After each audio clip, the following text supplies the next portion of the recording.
என் அன்பு குழந்தைகளே, என்னை உணர்வதற்கான பெரிய வழியாகம் பூஜை அல்ல. அது அன்பு. உன் மனதில் கருணையையும் சேவையையும் வளர்த்துக் கொண்டால் அது எனக்கு செய்யும் மிகப்பெரிய வழிபாடு. மலர், தீபம், நெய்வேதியம் இவை அனைத்தும் வெளிப்புற சின்னங்கள். ஆனால் உண்மையான அர்ப்பணம் உன் இதயத்தின் தூய்மையே.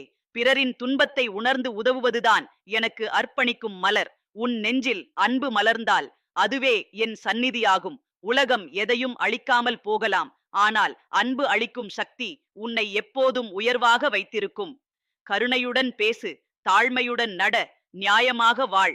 உன் இதயத்தில் பிறர் நலனுக்காக ஒரு சிறு எண்ணம் எழுந்தாலும் அந்த நொடியில் நான் உன் அருகே இருப்பேன். கோபத்தை விட்டுவிடு, மௌனத்தை பயிற்சி செய். உன் சிந்தனைகள் தூய்மையுடன் இருந்தால் என் அருள் தானாக வரும். நினைவில் கொள், அன்பே ஆனந்தம், கருணையே கடவுள். அந்த இரண்டையும் உன் வாழ்வில் வளர்த்தால் நான் உன்னுள் என்றும் விளங்குவேன். என் அன்பு குழந்தைகளே,